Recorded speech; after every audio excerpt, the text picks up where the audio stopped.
Una carretera secundaria al oeste de Noruega, rodeada de glaciares y acantilados. Una carretera sinuosa como las orillas de los fiordos. Tras varias horas de búsqueda, por fin veo el objetivo de mi viaje.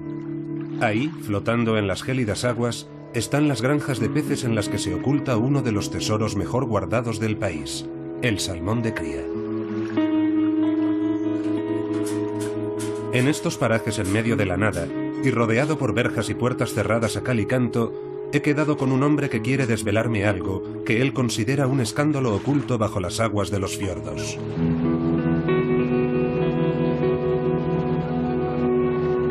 Kurt de Kalv es uno de los activistas medioambientales más respetados de Noruega. Kurt se ha puesto en pie de guerra contra los criadores de salmón, ya que según él son los responsables de una catástrofe sanitaria a gran escala. Esta cría es un verdadero desastre. En una granja de este tipo hay unos 2 millones de salmones. Como son demasiados, terminan enfermando. De hecho, en este momento se han propagado por toda Noruega varias epidemias que los criadores ocultan a los consumidores, sean noruegos o franceses. Kurt de Kalv lleva 10 años vigilando de cerca estas fábricas, recabando pruebas. Hoy quiere desvelarme las prácticas de los criadores noruegos que él considera peligrosas. En estas imágenes que él mismo ha grabado, afirma que se puede ver cómo estos hombres vierten en las aguas un potente pesticida conocido por sus efectos neurotóxicos. Para verterlo, se protegen con monos y máscaras de gas. Productos químicos para curar salmones que son objeto de un sinfín de parásitos y enfermedades que pululan por esas granjas. En estos salmones es posible encontrar evomectin y diflubenzurón, productos asquerosos. Estos peces no son aptos para el consumo humano. No hay comida más tóxica en el mundo que el salmón noruego. Un pescado tóxico que se vende a diario en nuestros supermercados. Pero el salmón noruego no es la única especie afectada.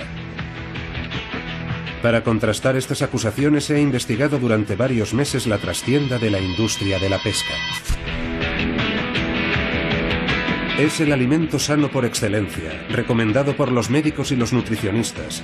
Un pescado que ha tenido siempre la imagen de un producto saludable y natural. Pero su carne oculta muchos secretos de gran toxicidad en la industria agroalimentaria.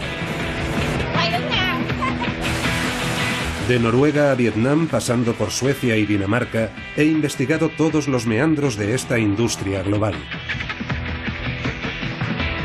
Peces de cría, productos derivados de la pesca y también platos cocinados, todo procedente de las turbias aguas de una industria descontrolada que vierte un peligroso cóctel de productos químicos en un alimento que va directo a nuestros platos.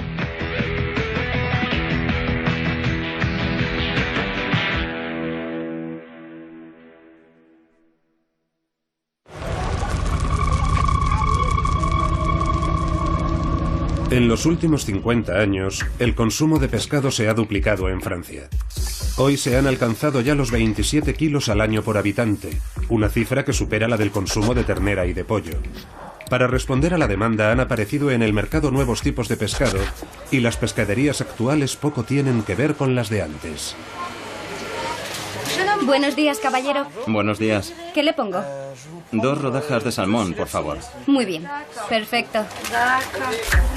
En esta pescadería parisina, el salmón es escocés, la lubina es griega y, aparte de la trucha, no se ve un solo pescado francés. Tenemos muy poco pescado francés, porque no sabemos bien lo que nos dan. Solo nos dicen que es pescado del Atlántico Norte. Hace unos años nos daban información mucho más precisa. Hoy la gran mayoría del pescado consumido en Francia es importado, y casi la mitad es pescado de piscicultura. De piscicultura tenemos salmón, lubina y dorada. El 60% es salvaje, el resto es de piscicultura. Pescados mucho más baratos que los productos de la pesca, como estas rodajas de salmones de cría o estos filetes de panga. A 12,90 euros el kilo es el pescado más barato de esta pescadería. Vale 12,90 euros el kilo, lo que permite a mucha gente comer pescado sin pagar un dineral. No todo el mundo se puede permitir pagar filetes de bacalao a 32 euros el kilo. Es un producto que se vende muy bien. ¿Cuándo os llega más? Mañana. Casi una desconocida hace 10 años, la panga es hoy uno de los 10 pescados más consumidos en Francia. Está a 12,90 el kilo, pero a partir de 500 gramos cobramos a 10 euros el kilo. Es posible encontrarla en pescaderías y en la mayoría de las grandes superficies en forma de filetes congelados. Pero gracias a su bajo coste, la panga se ha impuesto sobre todo en la restauración a gran escala, hasta el punto de que se ha convertido en uno de los pescados más consumidos en los comedores escolares. ¿Te echo un poco de salsa? ¿Cómo es posible que este producto de piscicultura se pueda vender a precios tan bajos? ¿Y qué encontramos exactamente en la carne de este pescado que comen nuestros hijos? Que aproveche.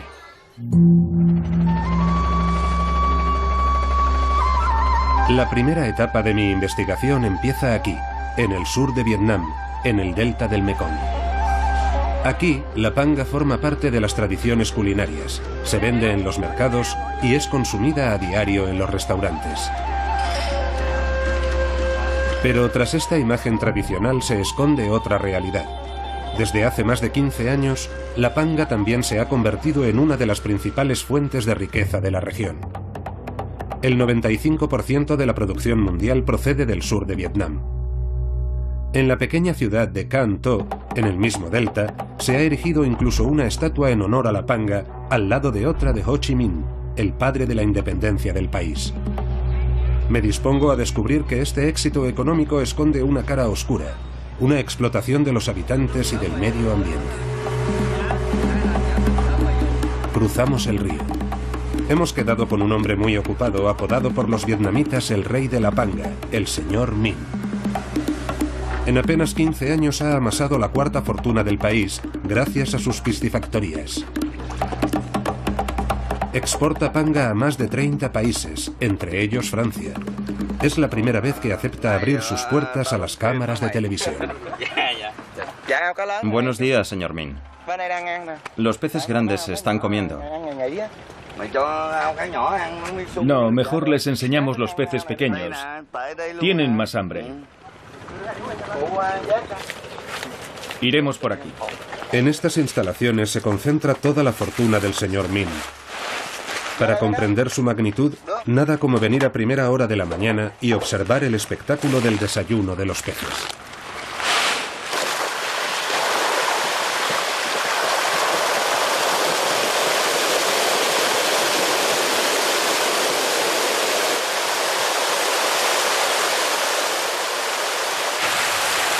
En cada uno de estos estanques hay 300.000 pangas, una concentración industrial para un pez voraz.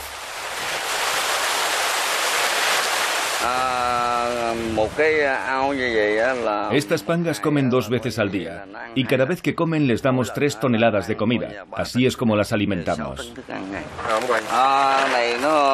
Cargados de estos perdigones de comida secos, llenos de grasa y proteínas, este pescado alcanza la edad adulta en tan solo 6 meses, el doble de rápido que en la naturaleza.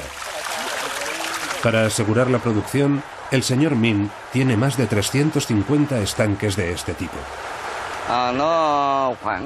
En mis granjas hay 100 millones de pangas. Si lo piensa, hay más peces en mis estanques que habitantes en todo Vietnam. Tras 6 meses de cría, se recogen 25 toneladas de peces por estanque. Pero este solo es el inicio del viaje de las pangas hasta llegar a las mesas en Europa. Para potenciar su atractivo a ojos de los consumidores, el señor Minh hace que pasen una transformación radical en una de sus 8 fábricas. En menos de una hora, se convierten en pescados congelados, llenos de aditivos y listos para su exportación.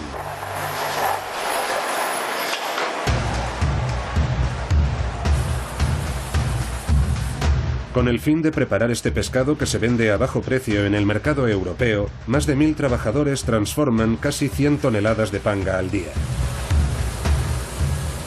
La remuneración de los empleados depende de su rendimiento y puede llegar a los 150 euros al mes. Pero para ello no pueden bajar el ritmo.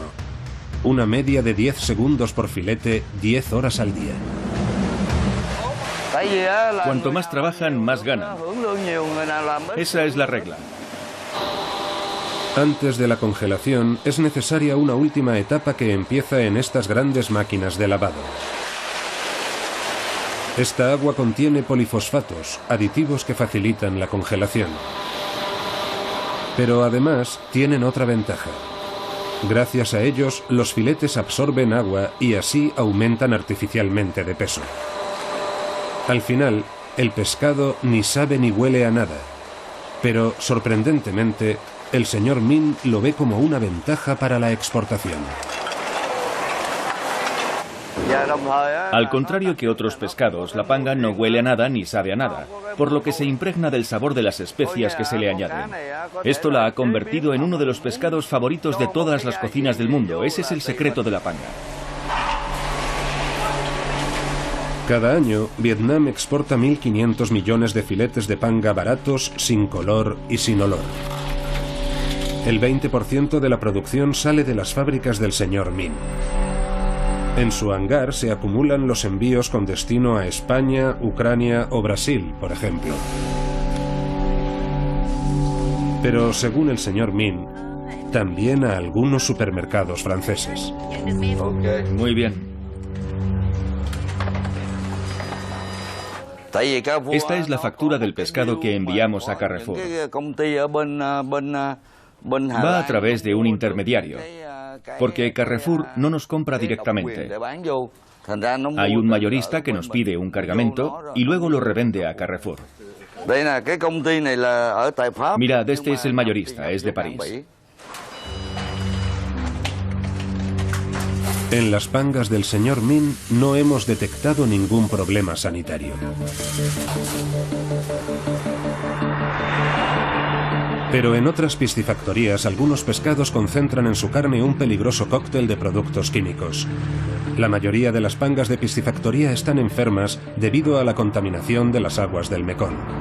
El señor Hin es el representante local de la asociación ecologista WWF que en 2009 inscribió a la panga en su lista roja de productos peligrosos para el medio ambiente y para el consumidor. Mirad, una piscifactoría. Ahí veréis pangas. Las pangas de esta granja crecen en un agua bombeada directamente del canal en uno de los miles de afluentes del Mekong, río con una gran concentración de contaminantes. Se ve la contaminación a simple vista. Basta con comparar el color de estos canales con el color del agua del río principal. Aquí es mucho más oscuro y se debe a la actividad humana en los alrededores. En estos canales, varios millones de vietnamitas vierten a diario los desperdicios de sus hogares. Esta región es al mismo tiempo el primer exportador mundial de arroz, una cultura intensiva que emplea grandes cantidades de pesticidas. Con este cóctel de contaminantes, las aguas alcanzan cotas alarmantes. En estos canales se concentran algas verdes y bacterias que destruyen el oxígeno y liberan toxinas al agua. ¿Puede eso provocar que enfermen las pangas? Por supuesto, porque reducir la proporción de oxígeno en el agua afecta a la salud y al sistema inmunitario de los peces. Y para sanar a las pangas que han enfermado a causa de la contaminación, los criadores vierten en estos estanques cantidades industriales de medicamentos. En esta granja, precisamente, los peces han cogido varias enfermedades. ¡Qué granja tan grande! Philippe Questemont es investigador en la Universidad de Namur, en Bélgica.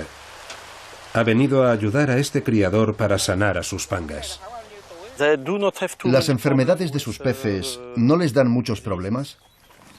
Sí que vemos problemas. Vemos sangre en el cuerpo y también en la zona de las aletas. Ya veo. Así que sangran. Y hacen que desarrollen una enfermedad del hígado. Sí. Philippe Questemont va a descubrir que para curar a los peces, los criadores utilizan peligrosas dosis de medicamentos.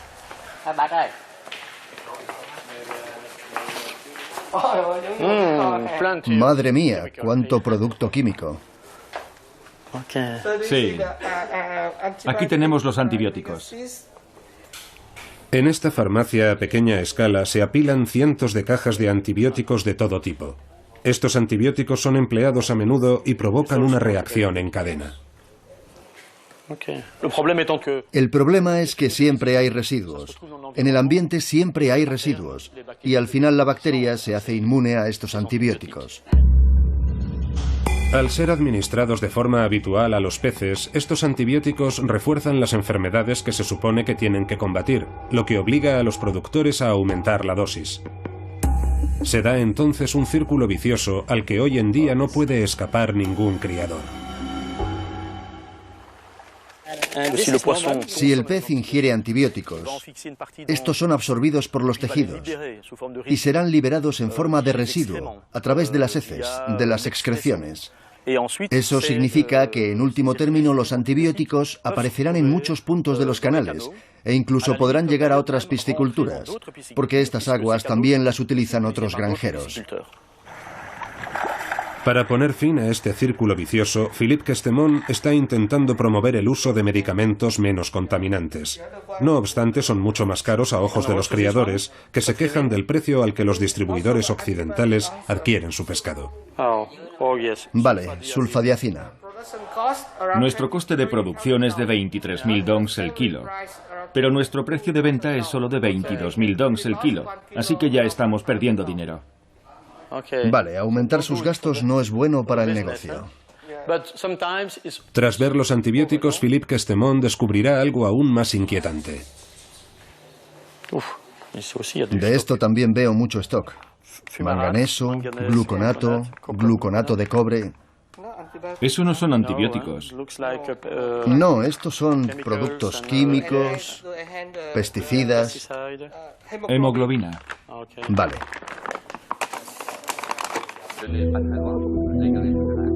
Pesticidas que se acumulan en la carne del pescado y en las aguas del Mekong. Pienso que hace que las pangas dupliquen su tamaño el doble de rápido que alimentándose con alimentos naturales y una concentración récord de peces en los estanques.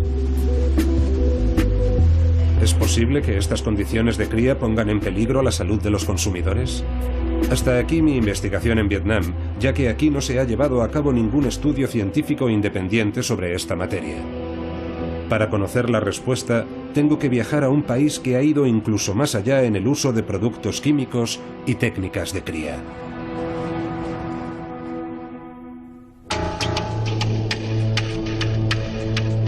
En Noruega, la piscicultura es una industria que recauda 4.000 millones de euros al año. Es el segundo recurso más importante del país tras el petróleo. El 70% del salmón consumido en Francia procede de estas granjas, que están sumergidas directamente en las aguas de los fiordos. Pero en este mundo secreto y opaco, los periodistas no son bienvenidos, y ningún criador se presta a abrirnos las puertas.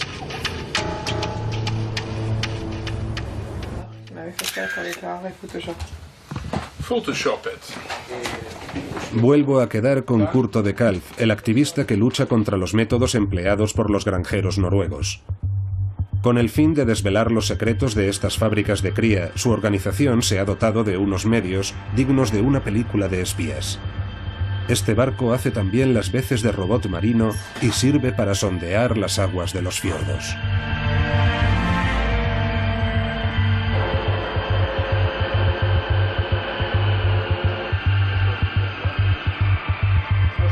Está repleto de bacterias. Fijaos en las burbujas. Esta capa está llena de desechos. Bajo las granjas, montañas de sedimentos de 15 metros de altura, una mezcla de restos de alimentos y de los productos químicos vertidos a diario en las granjas.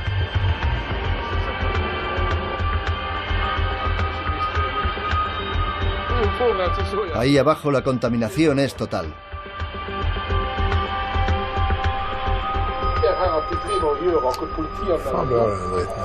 ¿Qué encontramos en estos sedimentos?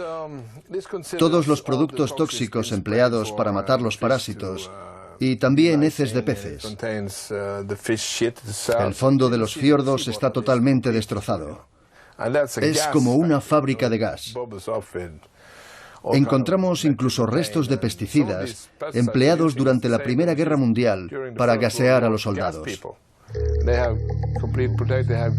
El principal problema de los criadores noruegos es este parásito, el piojo de mar. Se aloja en la carne del pez y puede llegar a matarlo. Como se ha vuelto resistente a todos los tratamientos, obliga a los criadores a emplear pesticidas cada vez más agresivos. Estas condiciones de cría tienen como resultado consecuencias terroríficas en los peces, como podemos ver en este bacalao, deformado por mutaciones genéticas. Aquí tenemos un bacalao escapado de una granja de peces. En las granjas, casi el 50% de los bacalaos nacen así, incapaces de cerrar la boca. Se trata de una mutación genética. Hace falta que pasen 8 generaciones para que desaparezca. Además, estos bacalaos mutantes se aparean con bacalaos que viven en libertad. Mirad qué bonitos son. ¿A que no apetece comerse algo así? Pero si les cortas la cabeza no se nota la diferencia. Los salmones también sufren transformaciones menos visibles, pero igual de inquietantes. Fijaos en esta cola. Es mucho más pequeña que la cola de un salmón que vive en libertad. Y aquí la piel no cubre las agallas, y eso no es normal. Y lo más grave se encuentra en el interior del pescado. ¡Qué horror! Fijaos. Es un pescado fresco y la carne se desmenuza en cuanto la tensas.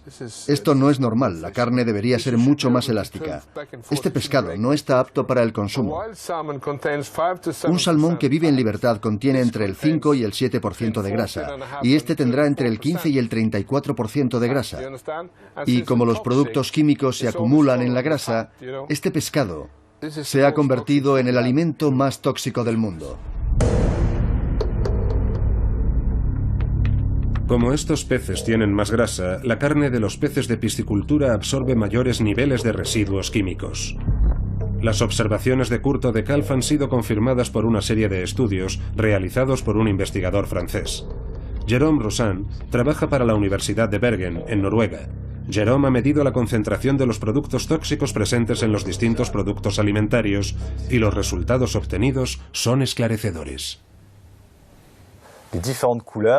Los distintos colores representan los distintos contaminantes. En este eje vemos los productos: hamburguesas, leche entera, huevos, manzanas, patatas, bacalao y salmón de cría. Es un gráfico increíble. Vemos que el pescado de piscicultura tiene concentraciones mucho más altas que otros productos. En relación con otros productos, vemos claramente que el salmón de cría contiene muchos más contaminantes. Basta con mirar las cantidades. El pescado de cría es 5 veces más tóxico que cualquier otro producto de supermercado. Para Jérôme Roussin, la conclusión es obvia. ¿Sigue consumiendo usted pescado de piscicultura? No, ya no lo hago. ¿Desde que realizó estos estudios? Sí. Hay que evitar a toda costa la exposición a estos contaminantes, ingerirlos y exponerse a ellos. No hay otra opción. Pero Jérôme no solo ha evaluado estos contaminantes, sino también sus efectos en estas ratas de laboratorio. Aquí tenemos unas ratas que hemos utilizado como grupo de control. Estas ratas se han alimentado de comida estándar de laboratorio. Y luego tenemos otras que se han alimentado de la misma comida, pero en la que hemos incluido salmón de cría. Los resultados obtenidos para el grupo alimentado con salmón son extremadamente inquietantes. Aquí vemos el tejido adiposo, es decir, la grasa del abdomen. El tejido adiposo de la rata alimentada con salmón de cría es impresionante. Se han vuelto obesas y diabéticas por comer pescado de cría. La exposición a distintos contaminantes hace que ciertos organismos acumulen más grasa de la debida. Por eso ahora se está desarrollando una teoría según la cual la obesidad también sería una consecuencia de todos los contaminantes que hay en el entorno. Jérôme Roussin está a punto de desvelarnos otro secreto. De acuerdo con sus investigaciones, lo que más intoxica la carne del pescado no son los pesticidas vertidos en los estanques, sino este pienso con el que alimentan a los peces. Estos contaminantes proceden sobre todo del alimento de los salmones. ¿De qué contaminantes hablamos? De dioxinas, de PCB, dieldrina, aldrina, toxafeno, muchos productos químicos. ¿Cómo es posible que contenga tantos? Eso se lo tendría que preguntar a los que preparan la comida de los peces. Lo que está claro es que las consecuencias pueden ser enormes y muy peligrosas. Un simple pienso que sería incluso más peligroso que los pesticidas y los antibióticos. ¿Cómo se fabrica? ¿Y por qué es tan tóxico?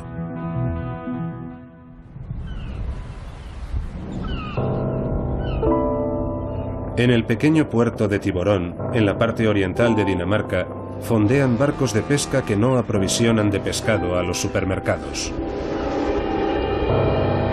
Aquí se fabrica alimento para peces. Finn Nielsen es el encargado. Esta es su especialidad.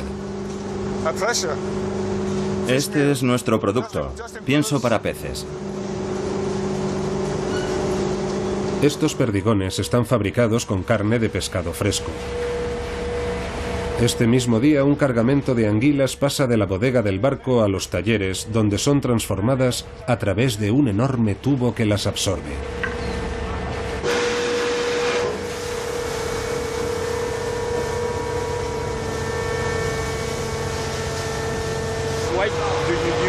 ¿Por qué utilizan anguilas para el pienso?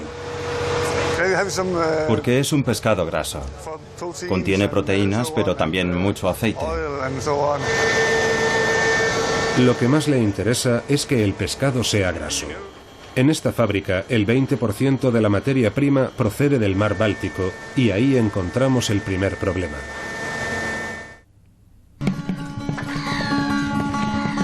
El Báltico es uno de los mares más contaminados del mundo y algunas especies pescadas en él ya se han vuelto tóxicas, lo que hace que se contamine este pienso y por consiguiente toda la cadena alimentaria. Hemos venido a Suecia y he quedado con Jan Isaksson, que milita para Greenpeace. Me lleva a una pescadería para comprar pescado de la región. Buenos días, póngame arenques y salmón, por favor. Pero antes de despacharnos, la pescadera nos dice algo sorprendente. Nos pone en guardia contra su propia mercancía. Es del Báltico. Mucho ojo. La gente de aquí sabe que no tiene que comerlo en grandes cantidades. Como mucho una vez por semana. Y lo mismo con las anguilas. Y las mujeres embarazadas no deben comer ningún pescado del Báltico. Sabe lo que dice, gracias al trabajo de Jan y del gobierno sueco, que han lanzado alertas sanitarias contra los pescados del Báltico y sobre todo contra pescados grasos como el salmón o el arenque. Contienen una gran concentración de dioxinas, uno de los venenos más potentes que conocemos. Incluso en concentraciones muy bajas, la dioxina puede afectar al sistema hormonal y causar cáncer. No hace falta viajar hasta muy lejos para encontrar la fuente de esta contaminación. Iremos por este caminito. Basta con salir a las afueras de Estocolmo, un viaje de 1 hora en coche, para llegar a una fábrica química que transforma en papel los árboles de los bosques suecos.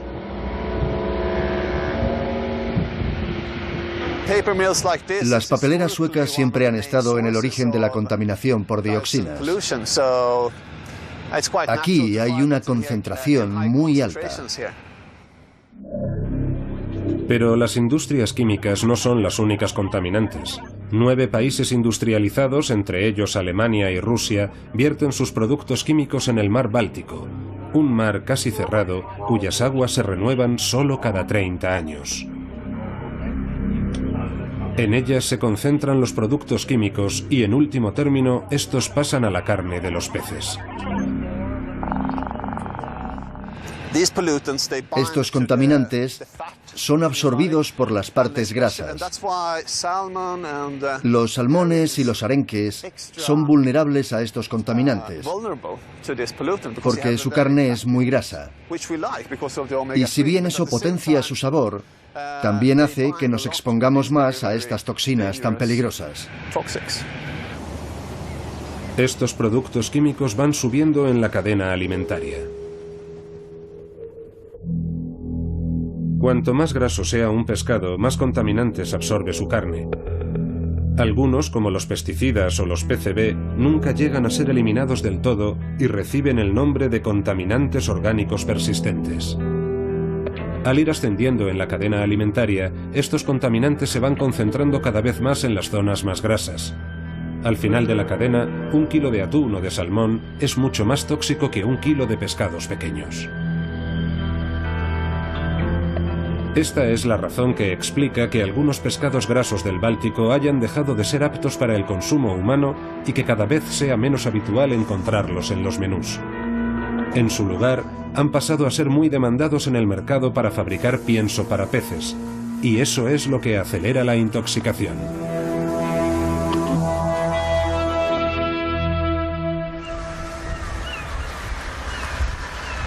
Regreso a Tiburón, a la fábrica de pienso para peces.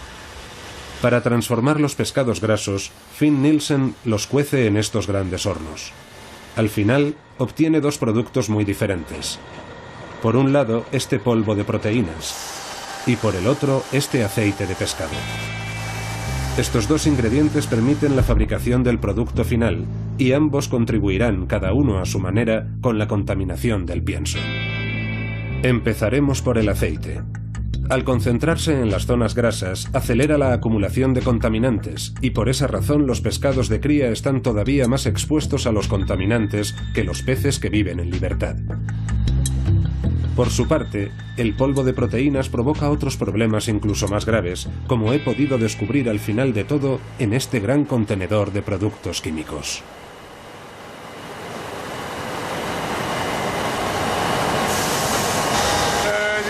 El antioxidante termina aquí, en el polvo de proteína, y se llama etoxiquina. La etoxiquina es un producto que Finn Nielsen utiliza a menudo, pero del que no parece saber nada. ¿Para qué sirve? ¿Qué pasa si no añades ese producto? No sé para qué es, solo sé que lo tengo que echar. ¿Para qué sirve este misterioso producto químico? ¿Supone un riesgo para los consumidores? Esta es la historia de uno de los secretos mejor guardados de la industria agroalimentaria. A primera vista, la etoxiquina está fuera de lugar en una fábrica de alimentación. Este producto fue registrado en 1959 por Monsanto, un gran gigante químico estadounidense en la categoría de pesticidas. Fue utilizado para tratar el caucho, pero también frutas y verduras. Su uso está estrictamente regulado y limitado. Entonces, ¿qué sentido tiene que se incluya en pienso para peces? La respuesta la encontraremos en la ciudad suiza de Ginebra, en este laboratorio antifraude. Hace 2 años, Patrick Keder y Didier Ortelli se sorprendieron al encontrar etoxiquina en la carne de un pescado de piscicultura y además en una concentración extremadamente alta, muy por encima de los 50 microgramos por kilo permitidos en la alimentación. El valor de referencia es 50, así que estamos en este nivel. En nuestros pescados, los registros son 10 y hasta 20 veces más altos que este estándar, porque se han encontrado concentraciones que oscilan entre 500 y 800 o casi 1000 microgramos por kilo. Es decir, muy por encima de la norma. Sí, muy por encima de la norma. Vemos que en los peces que viven en libertad no pasa lo mismo, lo cual es lógico porque no se alimentan de harina de pescado. Por otro lado, todos los peces de piscicultura están contaminados con etoxiquina. Antes que ellos, nadie se había propuesto buscar etoxiquina en pescados. Y por algo sería. Se supone que el producto protege a frutas y verduras, pero los fabricantes de harinas también le han encontrado otro uso. Lo incluyen en alimentos para peces con el fin de evitar que la materia grasa se vuelva rancia y de esta forma asegurar la calidad de la grasa.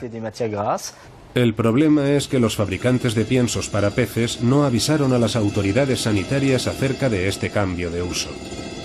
El resultado es que los índices de etoxiquina son controlados estrictamente en frutas y verduras e incluso en carnes, pero no en pescados.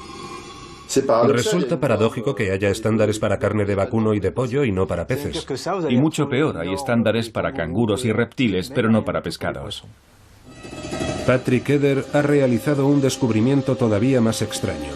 Las consecuencias de la etoxiquina en la salud de las personas nunca ha sido evaluada por la Autoridad Europea de Seguridad Alimentaria. En el informe de este organismo sobre la toxicidad a largo plazo y sobre aspectos relacionados con el cáncer, faltan muchas cosas. Tampoco se ha entregado ningún estudio válido sobre neurotoxicidad. A consecuencia de esto, la Autoridad Europea de Seguridad Alimentaria no ha podido establecer un nivel adecuado de ingesta diaria, porque asegura que la falta de datos suficientes lo ha impedido. Si se supone que se iba a introducir esa sustancia en el mercado, está claro que no se debería haber hecho, apoyándose en unos estudios con una base tan débil. Tan solo se ha publicado un estudio serio firmado por una investigadora noruega. No hemos encontrado prácticamente nada aparte de esta tesis escrita en Noruega. Decido entonces ir en busca de dicha investigadora. Defendió su tesis en Bergen, en la zona occidental de Noruega, en este instituto de investigación estatal, el NIFES, pero poco después perdería su puesto de trabajo. Así pues, realizaré la entrevista en su casa. A través del estudio de la etoxiquina, Victoria Bond descubrió que nadie, ni siquiera el fabricante Monsanto, conocía las consecuencias de estos productos químicos en la salud de las personas.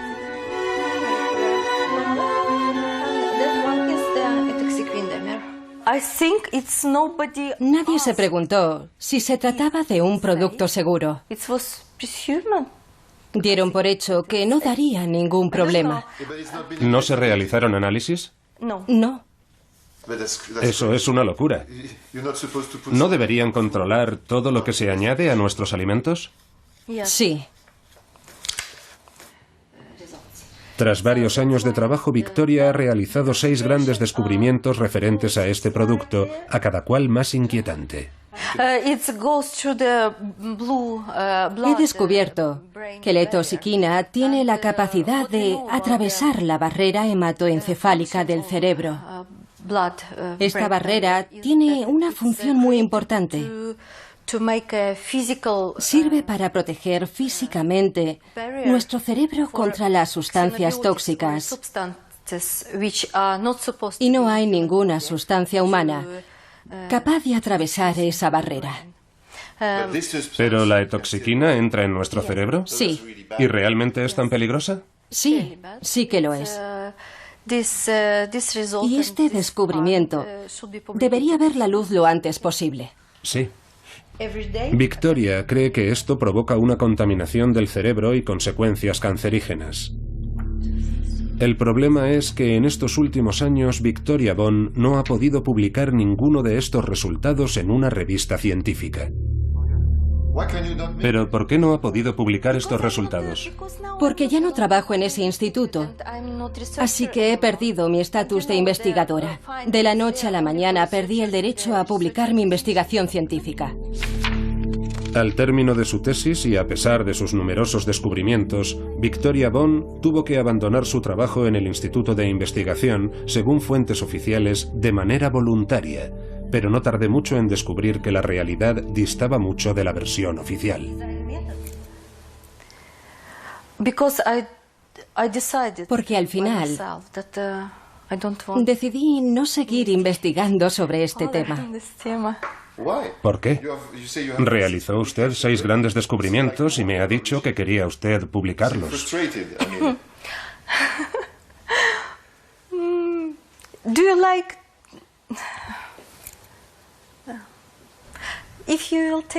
Si apaga usted la cámara, podemos seguir hablando de eso. Fuera de cámara, Victoria Bond nos confirma que recibió presiones y que incluso intentaron falsificar sus resultados.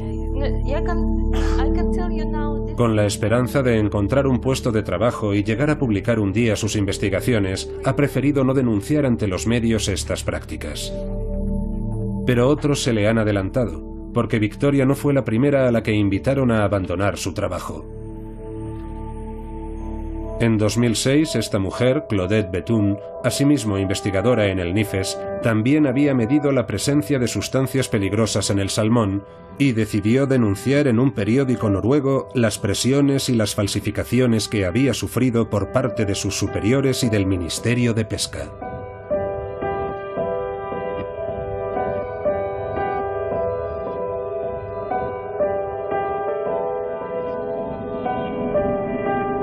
Hace 4 años el Ministerio Noruego de Pesca interrumpió la financiación de los estudios sobre la etoxiquina. Según Kurt de Kalf, esta decisión podría haber sido tomada ante la presión de la propia ministra de Pesca. Esta ministra redactó por sí misma la normativa sanitaria de la profesión. Es ella quien dirige directamente todos los organismos públicos de salud, así como todos los institutos de investigación y el NIFES. Utiliza este poder para hacer cosas nada recomendables. Obligó a las instituciones a rebajar los estándares para que se pudiera seguir vendiendo pescado tóxico. Y todo por dinero. Antes de que ella llegara nunca se había vendido pescado peligroso. En mi opinión, esta ministra es a todas luces corrupta. Con el fin de comprobar estas acusaciones, decido dar la palabra a la principal interesada. En Bruselas, en los pasillos de una feria internacional, me cito con la ministra para una entrevista de 5 minutos. Sin embargo, al final dispondré de mucho menos tiempo. Los científicos del NIFES desean investigar sobre la etoxiquina, pero no tienen dinero para hacerlo. ¿Recuperará los créditos para que puedan hacerlo? Lo siento, pero no sé nada al respecto. De todas formas, tampoco puedo hablar de eso ahora. Perdone, caballero, estamos aquí para hablar de la industria del pescado, de nada más. Antes de que me dé cuenta, el gabinete de comunicación pone fin a la entrevista. Caballero, la entrevista ha terminado. Pero no le he hecho todas mis preguntas. Pues no podrá hacerlo. Disponemos de muy poco tiempo. La ministra prefiere no pronunciarse acerca de la etoxiquina. Asegura no saber nada al respecto. No obstante, si echamos un vistazo a su currículo, disponible en la página web del Ministerio, descubrimos que trabajó durante 4 años para EBOS, el líder mundial en pienso para peces, justo antes de haber sido contratada como asesora en el Ministerio de Pesca. Desde entonces ha ocupado numerosos puestos en la industria del salmón e incluso ha dirigido uno de los principales grupos de presión, FHL. Y según Kurt de Kalf, a este currículo tan completo le falta una línea. Esta mujer posee el 8% de una gran empresa de cría de salmones y su director de gabinete el 20% de otra granja. Yo a eso lo llamo corrupción. Me recuerda a la mafia siciliana. Quizá la comparación sea excesiva, pero los hechos están ahí, enmascarados tras un simple montaje financiero. Bastó con que examinara los historiales de la empresa JMJ Invest. La ministra es su principal accionista Y efectivamente, JMJ Invest posee más del 10% de una importante granja noruega de salmones, de la que son accionistas varios miembros de la familia de la ministra.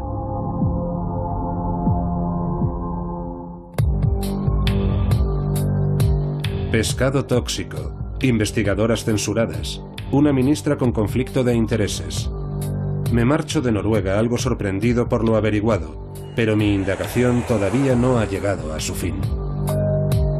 Todavía tengo que descubrir cómo estos pescados llegan a nuestros platos sin que nosotros mismos lo sepamos.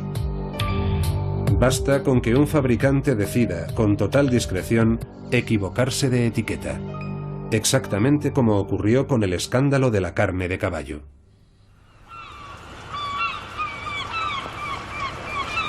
En Boulogne-sur-Mer, el principal puerto pesquero francés, algunas empresas no se contentan con vender pescado y también fabrican un producto totalmente desconocido por los consumidores, pero ampliamente utilizado en la cocina. Hoy ha llegado un cargamento de bacalao. Por un lado los filetes que se van amontonando y por el otro los restos cuyo viaje no termina aquí. ¿Qué está fileteando? ¿Un bacalao pequeño? Luz Serjan trabaja para una gran empresa especializada en la transformación de restos de pescado. Una vez cortados los filetes, en este caso de bacalao, vemos que todavía queda mucha carne en el pescado, que se puede extraer para emplear en alimentos procesados como el paté de bacalao. De esta forma, se da un valor añadido a algo que hace unos años considerábamos un desperdicio y que ahora se ha convertido en un recurso muy preciado. Muy preciado y sobre todo no muy caro. Estos restos con los que se preparan nuestros platos precocinados los compra Luz Serjan por menos de 15 céntimos el kilo. Algunos son transportados en cámaras frigoríficas y otros salen en camiones como estos hasta esta fábrica, donde no se echa nada a perder.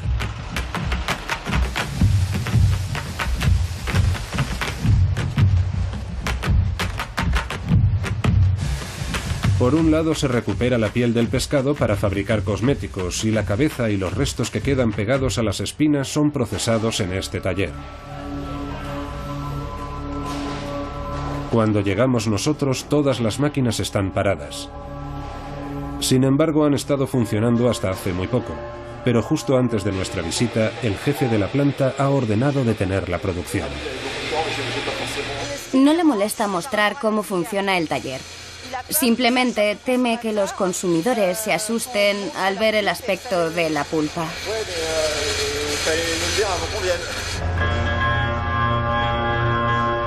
A pesar de todo, hemos conseguido grabar con una cámara oculta en otro taller la imagen que el jefe quería evitar que saliera a la luz. Son imágenes de esta máquina en acción. Al aplastar los desechos, consigue esta masa informe y francamente poco apetecible, conocida como la pulpa. Una vez lavada, este es el aspecto del producto final. Este bloque está hecho con los restos de un pez graso, la trucha. ¿Para qué se puede usar esta pulpa? Para platos precocinados, pero también para la comida de muchas mascotas. ¿Comida de mascotas? Sí, de mascotas. Para pienso. Para pienso de perros y gatos. La ventaja de este producto radica principalmente en su precio. La pulpa se vende a 1,30 euros el kilo, un precio 10 veces más barato que el de un filete de pescado. Así pues, es un producto bastante cotizado en la industria agroalimentaria, especialmente porque nadie les exige que indiquen en la etiqueta que el producto contiene pulpa. Una fábrica de platos precocinados en la zona occidental de Francia. Esta mañana un equipo de investigación antifraude lleva a cabo una inspección sorpresa. Buenos días, soy el señor Emerick, director del Departamento de Protección Social. Hola, bienvenido. Jean-Michel Emerick ha venido a inspeccionar los stocks de esta famosa cadena alimentaria y se dispone a revisar la composición de este pastel de bacalao y patata. Esta es la lista de ingredientes. agua y 23% de bacalao, compuesto exclusivamente por bacalao y sal. El trabajo del experto consiste en determinar si es cierto que contiene un 23% de producto declarado. Solemos hablar de producto declarado. Cuando se etiqueta una comida preparada y se pone hecha con bacalao sin añadir las palabras filete de pescado, es porque suele estar hecha con pulpa. Se desechan los extremos y se toman muestras del centro. Jean-Michel Emerick quiere comprobar que la composición de este bloque de pulpa se corresponde con lo que está indicado en la etiqueta. Es un bloque de carne de pescado, un bloque compacto, porque es un producto congelado. Así que, evidentemente, es más fácil disimular en este tipo de productos una mezcla de especies, además del bacalao, que cuando lo que se venden son filetes.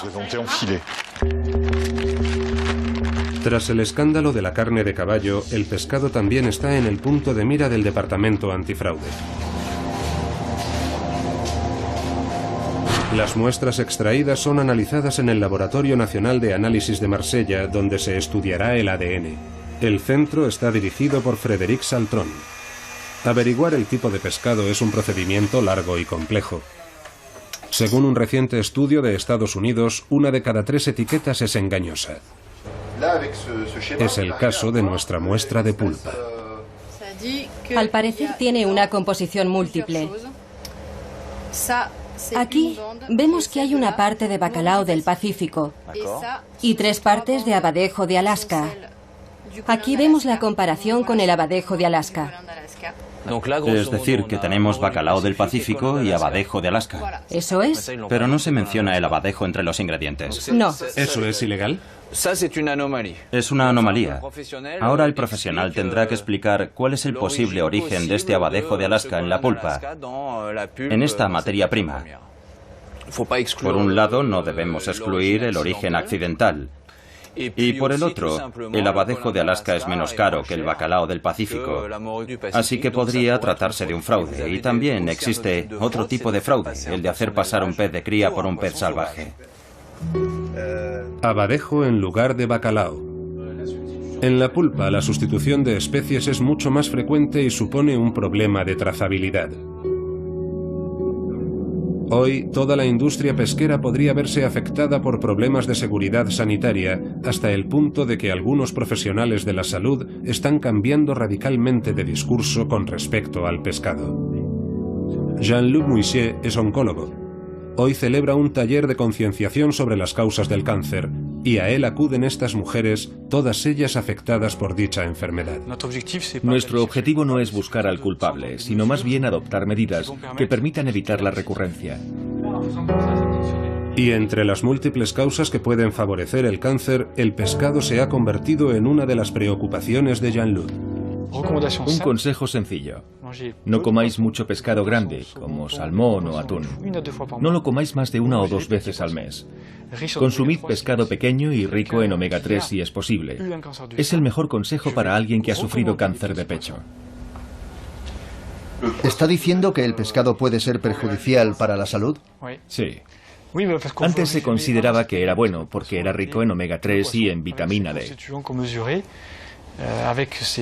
Por algo nos daban de pequeños cucharadas de aceite de hígado de bacalao, porque era rico en vitamina D, y eso es beneficioso para la salud. Pero de repente el pescado ha pasado a estar lleno de pesticidas, de mercurio, y si es pescado procedente de Finlandia, sabemos que allí hay mucha radiactividad, aunque hayan pasado ya 20 años desde Chernóbil.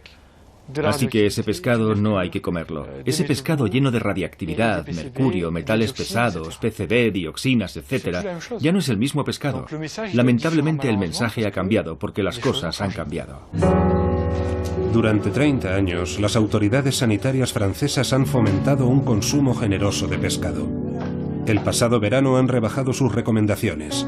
No más de 2 porciones de pescado por semana.